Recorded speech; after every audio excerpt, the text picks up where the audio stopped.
皆さんこんにちは。マンティバンです。今日はそろそろ来そうなイベント、機器契約向けに主にオペレーターの育成アドバイスについて話したいと思います。だいたいこちらのティア表の順で一人一人、全員分析していきたいので少し時間はかかります。また、機器契約向けなのでネタバレお気になるドクターは、視聴遠慮してください。FBI warning, spoiler fun in this video.And if you don't like it, please just close this video. And I've not been speaking English for years, so I decided to talk in Japanese. And if you don't understand Japanese, please just turn on the subtitles from below. Okay, let's start. まず一番大事なことを言います。このティア表はあくまで作った人自身の意見を込めた汎用性を表現するものです。必ずしも機器契約での優先度と一致するわけではないので、ご注意ください。最初に単体スナイパーについてです。まず、X 社。下のタグ通りに X 社は攻撃力がそんなに高くないが、ダメージを一気に爆発みたいな形で出せるスキルを持っています。いわゆるここのバーストダメージ。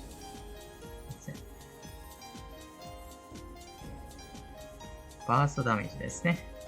添付としては、配置後ランダムに1人の味方に攻撃力プラス 6%、最大 HP プラス 10% の天使からの祝福を与えます。ランダムとはいえ、配置順である程度コントロールできるから、かなり有用な添付です。現時点では汎用性が、スナイパーの中でも一番高いとは言えます。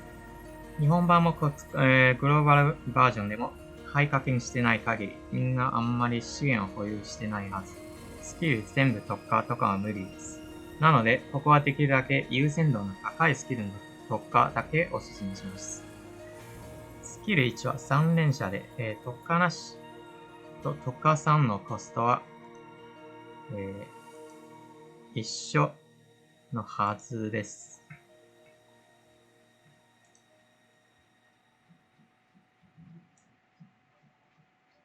はい。一緒です。全く変わらんので、特化はお勧めしません。スキル2は4連射で、スキル3は5連射です。持続時間は一緒。ダメージ量から判断すると、明らかにスキル3の方が優れています。スキル2は自分で状況を判断して、自由にオンできます。とはいえ、スキル3の方が、から特化をお勧めします。もしスキル3が切れている間に、強敵来たら制御不能なスキルを攻めるんじゃなくて、オペレーターの配置時間を考え直すべきです。おすすめレベルに関しては、皆さん知っている通り、アークナイズでは1人のオペレーターのレベルをだいたい70ぐらい上げるととても上げにくくなります。だけど、エクシアはこのゲームでは一番強いスナイパーじゃないかもしれないんだけど、一番使えるスナイパーに違いない。つまりほとんどどんな、マップでも使えます。もちろん機器契約にも。なので、彼女のレベルをマックスにしても全然損はないと思います。まとめると、おすすめレベルは精鋭2の90で、スキル3、特化3です。どうしても余裕があったら、スキル2の特化を考えなくもないんです。どうしても資源が足りないなら、精鋭2の60、70あたりでもいいと思います。育て優先度、急行。さっき言ったんですけど、エクシアは最強のスナイパーではない。では、最強のスナイパーは誰でしょう？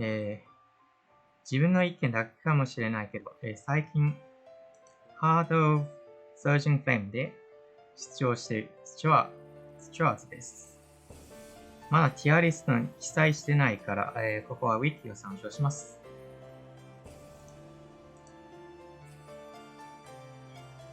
添付1、通常攻撃の時 20% の確率で、160% のダメージを与えると同時に、ターゲットの防御を 20% ダウン。効果は5秒続けます。一言で言うと強い。添付に、スチュワーズと他に少なくとも1人のスナイパーが戦場に配置されたら、スナイパー全員の攻撃力が 8% アップ。一言って言うと、めっちゃ強い。8% で、だけで何ができるという疑問を持っている方がいらっしゃるかもしれないが、実は危機契約では、この 8% で命拾いする場面が少なくもないんです。ダメージアップする量が少なくとも大変助かります。スチュワーズの3つのスキルは、どれも有用です。スキル1は、コスト4。貯めたら次の攻撃で強攻撃を出す同時に、添付の発動確率が 70% に増加します。強いのは特化3の時、コストが3になります。スキル2は、自身の射撃範囲を保つ上に、攻撃力アップ、添付の発動確率を少しアップ。あんまり指摘できるところはない地味に強いスキルです。スキル3は、レベル7の時、攻撃範囲が前方の3マスになり、一直線になります。攻撃が、スピードがやや遅くなりますけど、攻撃力が 140% アップ。つまり2倍、2.4 倍になります。添付の発動確率が 100%。必ず発動になります。特化1だと、さらに攻撃範囲が1マス増えます。こんな神スキルは、どこにありますかで、マジで、しかも、こういう SP コスト、スキル発動するまでのコストが、特化3の場合25だけかかります。マジで使いたい方でになります。今回の危機契約にも大活躍です。まとめると、おすすめレベルは、精鋭2の90、レベル3、特化3。もし余裕あったらスキル1を特化3にしても構いません。育て優先度、特級。次に、ブルーポイズン。名前通り、毒付きの子です。その毒のダメージはそこまで高くないが、アーツ攻撃です。多重攻撃のスキルを持っています。スキル1は、特化3で、スキル1、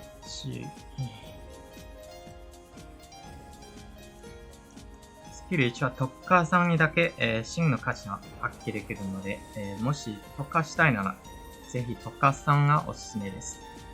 スキル2は、攻撃少しだけアップしますが、他の2つのターゲットにも攻撃できます。特化1の時、メインターゲットを2連撃できるようになります。今回の危機契約では活躍、できるステージもあります。もし対空戦力が足りないなら育てた方がいいんじゃないかと思います。まとめるとおすすめレベルが精鋭2の6種類以上。スキル特化は資源少ない特化ならスキル2特化1で十分です。資源余っている特化ならスキル1特化3がおすすめします。育て優先度普通。次、プラチナム。とんでもない広い攻撃範囲が誇る能力を持っています。スキル2発動するまで少し時間がかかりますが、そうしたら地味に強いです。星5のメテオと比べることが多いので、ここでは一緒に言います。このティア表によると、プラチナが、ティア2で、メテオが確かティア1です。個人的には逆です。具体的な理由は、言いたくないけど、一言で言うと、プラチナの方が安定します。プラチナのおすすめレベルは精鋭2の60以上、スキル特化なし。余裕できたらスキル2を特化3にしてもいいです。メテオのおすすめレベルは同じく精鋭2の60以上、スキル特化なし。次、ファイアウォッチ。スキル1の有意義なところは自分が敵の目標にならないこと。でも、規約では重要なのは隠す能力じゃなく、ダメージを与える能力だからアウトです。スキル2はラジオで爆発を要請します。特化1で爆弾数が3になります。あんまり活躍できないけど、どうしても育てないなら、ロマンを最大化にした方がかっこいいではないかと思います。まとめると、おすすめレベルはレベル1、もしくは、精鋭2の80、スキル特化なし、もしくはスキル2特化3です。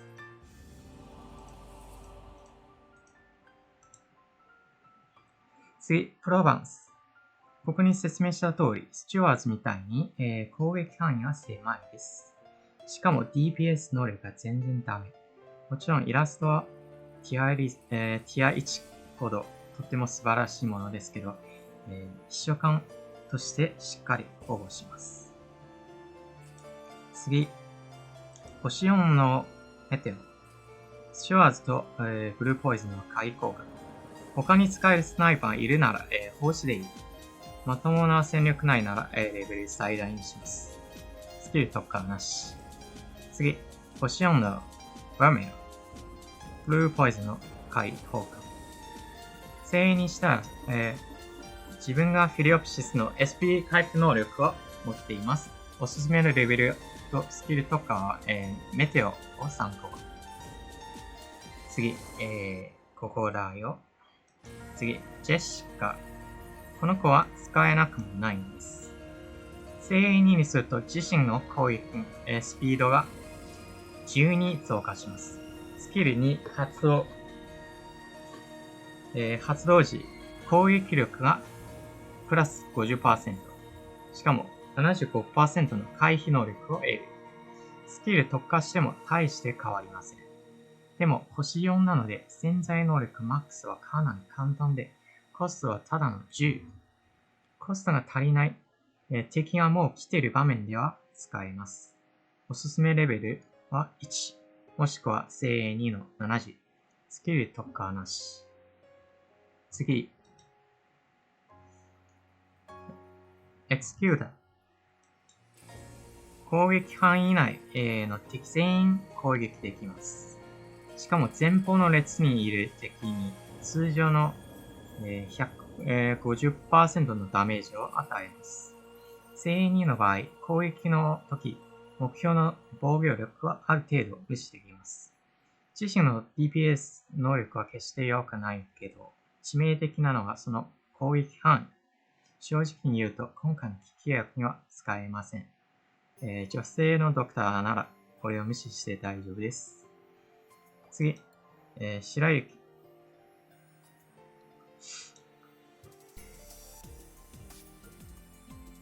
星5のメテオの回効果です。スキル発動の時、敵に減速効果も与えます。おすすめのレベルはレベル1です。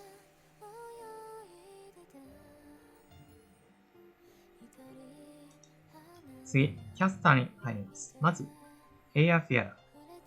奇襲生物全員知っている通り、最強術師でございます。理由は言わなくてもわかります。皆さん、敬意を持ってレベルマックスしてください。最低レベル、精鋭2の60以上。おすすめレベル、精鋭2の90。スキル特化は先に、スキル3特化1。次にスキル2特化3。最後にスキル3特化3。という順がおすすめです。育て優先度、急行。次、アミア。ティア1のヒロインでございます。ここだけの話。僕自身はアミアを精鋭2にして、レベル80にしたんだけど、正直、あんまり使えないです。ロドスを存続に、危機に陥らせないため、危機契約に必要させない方がいいです。おすすめのレベル、秘書官レベルです。次、ナイトメル。個人的にはとても気に入ってる子ですけど、公平のために獅子の気持ちを入れてはいけません。スキル1はヒーラーの代わりに味方を治療できます。特化1の場合、同時に2体治療できます。スキル2は敵3人に減速効果と移動距離に正比例するダメージを与えます。そのダメージ量は期待できないけど、減速効果は普通にありがたい。大陸サーバーではすでにそのスキル2の強化修正が入ったけど、具体的な数値はまだ不明。正直、ティア3は、ちょっとひどいから、個人的にはティア2の方が、ふさわしいかなと思います。ちなみに今回の危機契約に活躍できないから、おすすめレベルはレベル1。スキル特化はなし。次、ヘイズ。泥棒娘です。特に支障なければ貿易商での働く姿を優しく見守ってください。AOE キャスター。まず、放火犯イフリット。とんでもない長い一直線の攻撃範囲と高い DPS 能力を誇ります。間違いなく、ティア0です。だけど、今回のシーズン1の危機役ではあんまり活躍できないからシーズン2まで投資でも大丈夫です。現時点ではおすすめレベルは1、スキルの特化なし。シーズン2までおすすめレベル、正2の60以上、スキル2特化3、育て優先度、準9。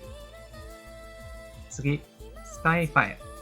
スカイフレア。得意なことは、宝石魔術。好きな人は、エミやシロ。ぜひ、二人の邪魔をしないように、優しく見守ってください。次、ギターノ。得意なことは、占いと応接室での仕事、働かせてください。グレー。初太であることは要注意です。どうやら、破線が好きのよう。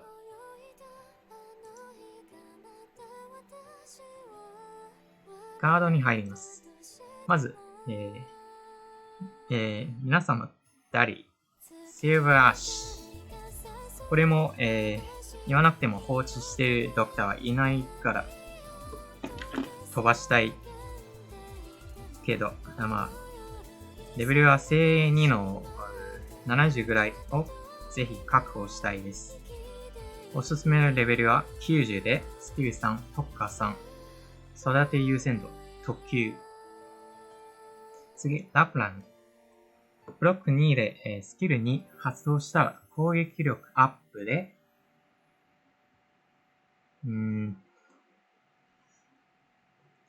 しかも、敵の特殊能力を無効化できるか、かなり有能です。今回の危機契約にも大活躍です。おすすめのレベルは、正2の70ぐらい。スキル2特化3。育て優先度9個。次。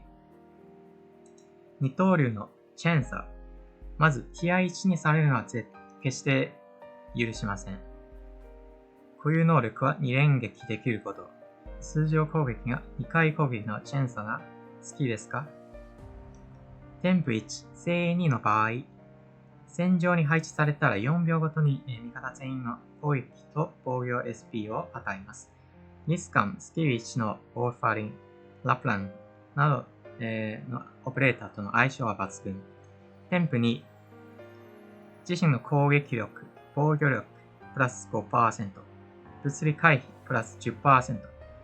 秘められた剣技を見れた時点で君はもう死んでいる。最低ラインは、正2の60以上。スキル2特化3。おすすめレベル正2の90。スキル3の特化は自由。育て優先度特級。次、ソアヤ城。味方のガードにバフを与えると同時に、味方のガードにバフを与える以外、何も使えません。完全にティア3です。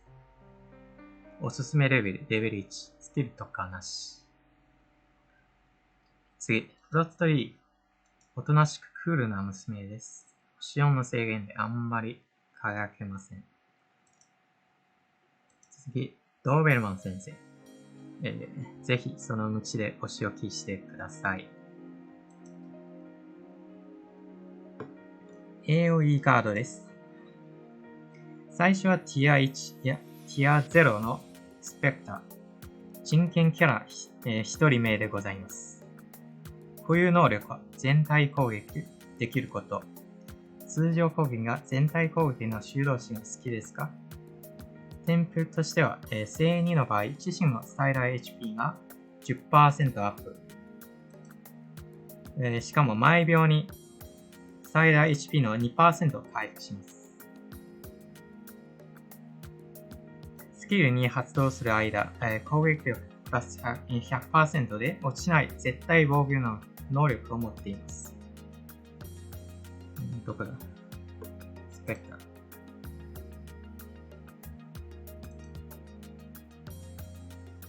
ー。しかも商店で販売した、スキンは最高。エフェクト最高。深海の恋人である、スカジと一緒に参戦させた、方が、お互いの攻撃力が 14% アップなので、なおよし。最低レベルは精鋭2の60。おすすめレベル精鋭2の80。スキル2特化3。育て優先度特級。次、サベージ。初期税しかもらえないキャラで、エロさ以外特に輝きが見られていません。次、エステア。精鋭2だと、周りの8マスにいる敵が倒れたら自身が最大 HP の 12% 回復という添付を持っています。割と人気キャラだけど、育成はあんまりおすすめしません。はい。ブロック1のカードです。ブロック1のカードだと普通はその怠慢能力で評価されます。まだティア表に出てないけど、ティア0確定の怠慢サイクル喧嘩上等のヘラグについて説明していきます。固有能力はヒーラーに治療されないけど、自分の攻撃当たったら、精鋭2だと60回復できます。さらに、なんていうか、この分に入れたら70ね。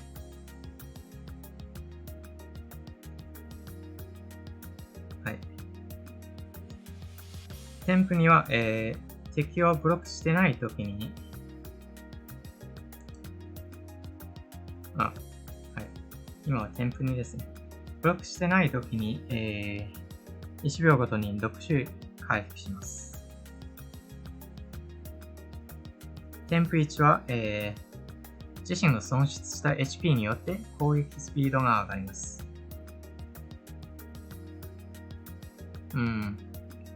まあ、添付にはブロックしてない時にも回復しますから、ヘアグにぴったりな、添付ではないかと思います。最低レベルは精鋭2の、60以上。おすすめレベルは精鋭2の90。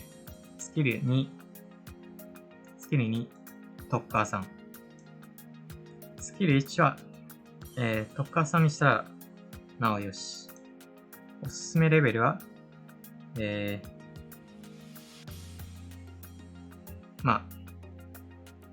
さっき言った通り90です。スキル3については、現時点では特化をお勧めしませんが、今後は使えるかもしれないので、余裕ができたら特化を、お勧めします。育て優先度、特級。次、ティア1のスカジ。ハイ HP、ハイアタック、ハイディフェンス。と言われているけど、実際は、レベルマックスにしても、防御力はただ263です。もし信頼分入れたら300弱になります。だけど、スキル3を発動したら、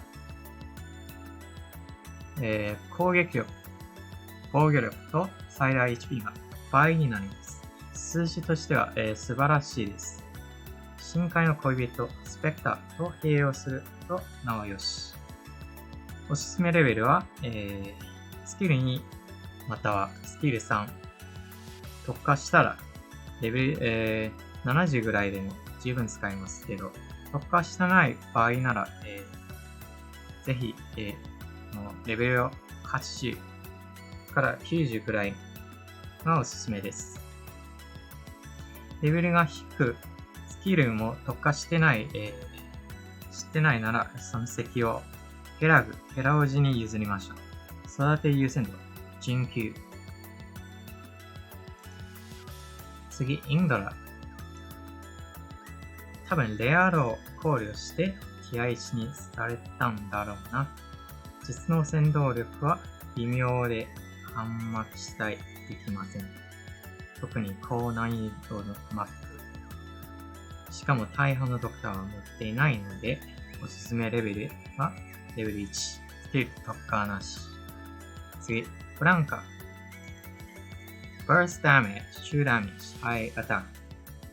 こんなにもいいところたくさんあるなら、なぜティアに全然使えないから騙されないでください。フレームブレンガー。ゴミです。無視してください。次、まとい丸。特性は自分の防御力を犠牲にして最大 HP と攻撃力を、増加というものです。スカジはやっとってないドクターならおすすめレベルは正2の、70。スキル2特化2ぐらいで十分。スカジ所有しているドクターならスカジを優先してください。次、ムース。ティア1のレベルの立ち絵と固有能力を持っています。ムース。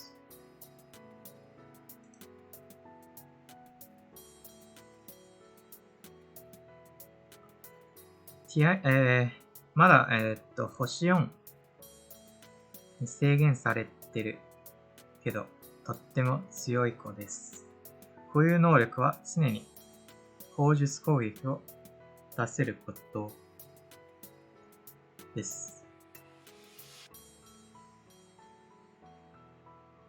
この子は最近出てる星5、同じくブロック1のアステシアに似ていますが、レベル高くスキル特化したムースはある程度アステシアよりも強いです。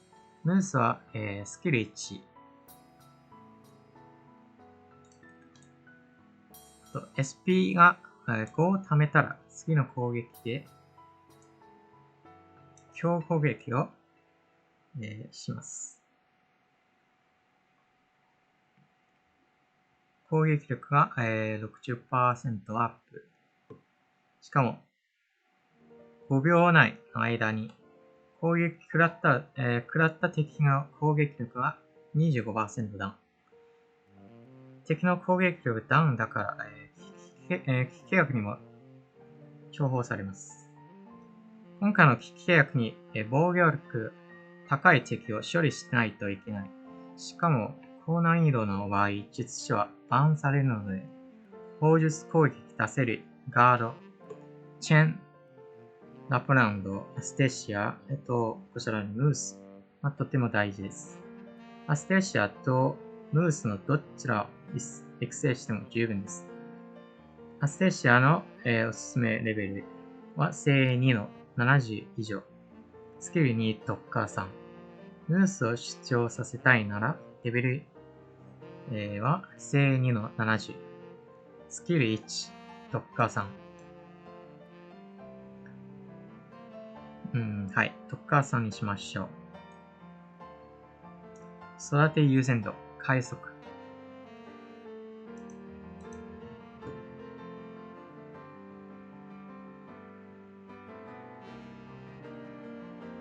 はい。ディフェンサーに入ります。まず、星熊じゃなくて、人権キャラその2、サリアンについて説明します。防御できる同時に回復薬としても使える、貴重な戦力です。回避効果は、星5のニアール。ニアールは味方の治療効果を上げる貴重な添付を持っているので、ニアールも持っているなら両方育てた方がおすすめです。注意点はスキル1の治療範囲、は周りの8マスです。サリアンの最低レベルは精鋭2のレベル80。スキル1、特化1。おすすめレベルは精鋭2のレベル90。スキル1、もちろん特化3。育て優先度、特級。ニアールのおすすめレベルは精鋭2の80。スキル1、特化3。育て優先度、9個。次、ディフェンサーの、天井、星熊。チームに編成するだけで、味方のディフェンサー全員の防御力が、6% アップ。自身に 25% の確率でダメージが免除されます。もしスキルに装着しているなら、ダメージを回避すると同時にスキルの効果で、打ち返せるから、普通の回避能力の上位版みたいなものです。引き上げでは、サリアを除いて他に強いディフェンサー、最低1人が必要なので、星駒は最もいい選択肢です。サリアと並ばせて、配置させる。HP が危険視になっても、サリアで一瞬回復されるから安心。最低レベル、精鋭2の60以上。スキル2特化1。おすすめレベルが精鋭2の90。スキル2もしくはスキル3特化3。育て優先度特級。次、リスカン。基本能力を活かせる、誰かと並ばせて戦うことが注意点です。規約では考えられる作戦は、リスカンとチェーンの抜刀流、もしくはリスカンと、サリアの回復流です。どう使うか、自分の判断ですけど、個人的には回復よりは、敵を仕留めるのが優先なので、もし育てたら、チェーンと一緒に使った方がいいんではないかと考えます。おすすめレベルは精鋭2の70以上。スキル特化なし。育て優先度準級。次、バルガン。スキル2を発動したら、攻撃力特化になります。とはいえ、コストがとんでもなく高いから。確か30以上、33ぐらい。高いから微妙です。やっぱり戦闘はガードに任せましょう。スキル1によってブロック数が4になります。しかも防御力がプラス 90% で、1秒ごとに 4% の最大 HP を回復します。だけど、ディフェンサーとして自身の防御力は最大、568だけなので、能力が優れている防御特化のクオラ、かバイソンに任せましょう。クオラが、能力として星6並みの防御力を持っていて、スキルに発動したら、まさに鉄壁。絶対舐めないでください。バルガンのおすすめレベルはレベル1。スキル特化なし。クオラのおすすめレベルは、もし星熊持ってないなら精鋭2のレベル70。スキル2、スキル2特化3です。星熊を持っているなら星熊を優先しても大丈夫です。もちろん、クアラを育てても構いません。次、クロソン。クラウンスレイヤーまたはメフィストをいじめるときに活躍できる子です。契約には、出場できません。次。マタホン。高い砲術耐性を誇るディフェンサー。だけど、物理防御が全然ダメなのでアウトです。ちょっと関係のない話ですが、カーディガンが一瞬自信回復できる能力を持っているから、もっと評価されるべきだと思います。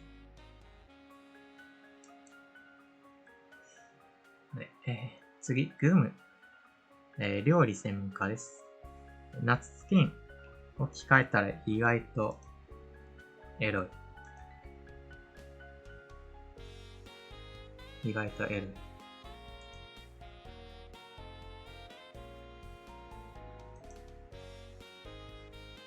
ここはいいとしましょう。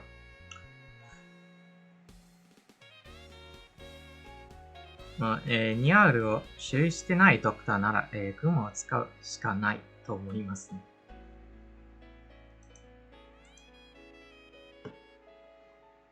ヴァンガードに入りましょう。まず、Gain CP with Skills。スキルを使ってコスト回復という分類です。最初は、Siege。バックパイプのガチャ出るまで、疑問なしの最強ヴァンガード。基本スキルに特化石で、ダメージを与える同時にコスト回復という運用策が多いけど、スキル3でとても高い DBS 能力を持つガードに変身もできます。おすすめレベルは、精鋭2の、6種以上。スキル2特化1。次、テキサス。昔はタバコ吸っていた、不良少女だけどやめました。スキル2の AOE スタンが、敵の攻撃を止めて味方の回復の余裕を持たせます。チームに配置させたら、初期コストが、プラス2でゲームを始めます。地味に強い星5です。基本コストの回復と肝心な時のスタンが期待するので、レベル高くなくても大丈夫です。おすすめレベルは精鋭2の50以上。スキル特化なし。ズイマ。防御特化。コストを回復して簡単に倒らない安定なヴァンガードです。チームに編成すると味方のヴァンガード全員のコストを1減らします。スキル2でヴァンガード全員にバフを与えます。おすすめレベルは精鋭2の50くらい。スキル特化なし。スカーベンジャーとフレア。星5のヴァンガードの回復効果です。特殊な事情がない限りはおすすめしません。次、敵を倒してコスト回復という分類で、典型的な例はグラニとビグナーです。グラニは、割と防御特化で、ビグナーは攻撃特化タイプです。致命的な弱点は敵を倒せないと完全にコストを回復できないこと。なので今回の機器契約ではこういうヴァンガードは全体的に、おすすめできません。シーズン2の時に出場予定のバックパイプなら、とっても高い DPS の能力を持っているから、その時は別の話。また、キア表に出ていないけど、一番活躍できるヴァンガードは天人カード。英語では、ミラクルです。基本ヴァンガードは天人カードともう一人だけで十分です。持っているならぜひ育てた方がいいです。おすすめレベルは精鋭2のレベル1だけで十分です。なぜなら彼女の戦闘力じゃなくとんでもない、速いコストの回復能力を期待すべきです。スキル特化したらかなりコストの余裕ができ、いろんな作戦ができるようになります。おすすめのスキル特化は、スキル1もしくはスキル2の特化3です。育て優先度特級。ヒーラーに関しては、まさにこの気合表と同意見ですが、今回の機器契約、特に高難易度のマップは、ヒーラーと、ヒーラーはバンされますので、基本、サリアかニアールで治療しますんで、現時点では育成はお勧めしません。機器契約の後に回しましょう。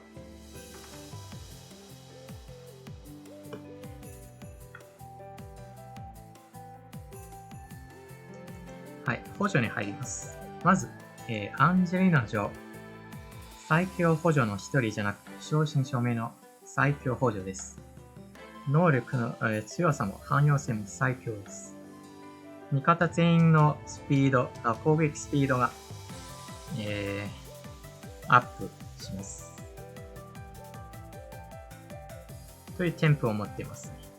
スキルはどれも有能で、余裕があったら全部特化しても損はないと思います。おすすめレベルは、精鋭2の、レベル90。スキル2特化3、スキル3特化3、スキル1特化3という順はおすすめです。育て優先度、特級。次、スティーマ。JK で、アンジェリーナの開口が結構可愛いけど、今回は育成はお勧めしません。次、バフとデバフ薬です。まず、プラメニクス。使いこなせば能力は兄と同レベルの強さだけど、今回の機器契約ではあんまり活躍できないので、育成は後回しにしましょう。ソラ、強固な敵相手にライブを開催させるドクターを発見したら、ぜひ通報してください。次、マゼラン。ドローンと一緒に戦える補助。スキル1のマゼランは、スキル1の F イーターと一緒に使うと、永遠に敵を近づけさせないことができます。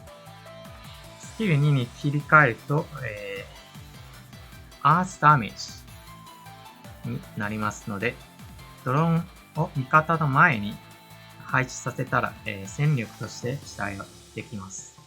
スキル3は、物理ダメージになるけど、スキル発動したら、完全に化けますので、対空マップでは活躍できます。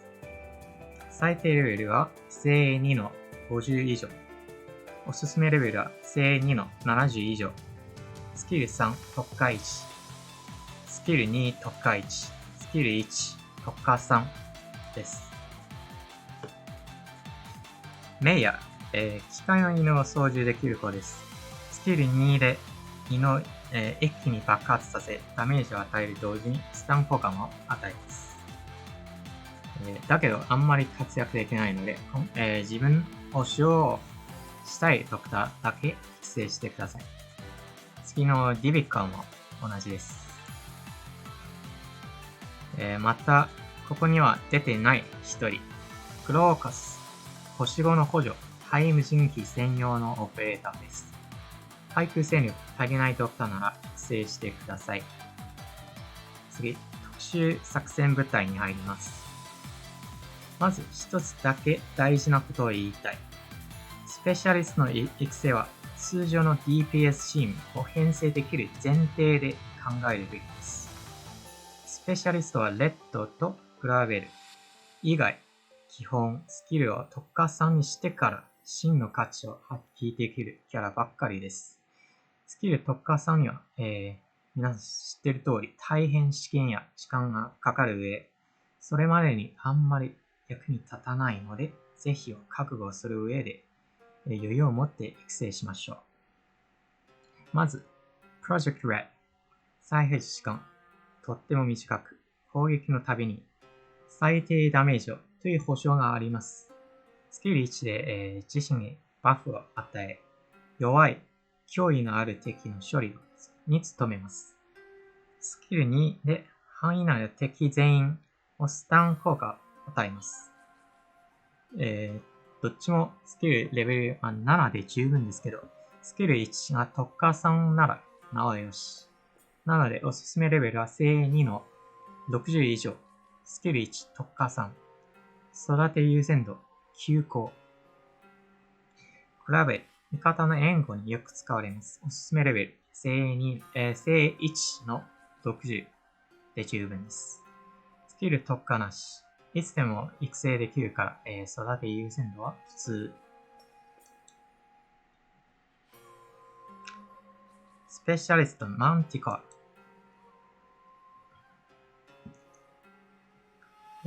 俺の嫁だとしても、公平に評価したいと思います。スキル1の減速効果。を生かしてエフィーターかショーとのコンビがよく使われます。自身もある程度 DPS、能力を持っています。遠距離攻撃できる敵に攻撃されたら、50% の確率で回避できる運任せ要素もあります。特別な作戦方法を楽しめたいドクターなら育成をお勧めします。おすすめレベル1、もしくは精鋭2の50以上。スキル特化なし、もしくはスキル1特化3。育て優先度普通。エフィータ、ワンパーマ。前述した通り、よくマゼランと、マンティコアなどと一緒に使われます。特殊な作戦方法を楽しめたいドクターなら、育成してください。今回の機器契約にはちゃんと活躍できるからおすすめレベルは精鋭2の50ぐらいで、スキル1は特化3です。余裕できたらスキル2の特化もおすすめです。育て優先度、急行、小、エフィータの回避効果。2点はコストがエフィータよりやや低いこと。使いたいならスキル1を特化3にしてください。おすすめレベルは精鋭2のレベル1。育て優先度普通。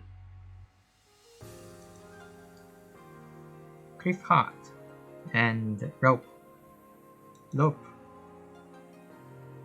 敵を引っ張る作業をする子たちです。今回の機契約ではあんまり活躍できないから、シーズン2までにクリフハートを育成して十分です。はい。グローバルバージョンで、出ている全員の紹介は終わったと思います。もし意見とかあったらぜひ教えてください。ここまでご視聴ありがとうございました。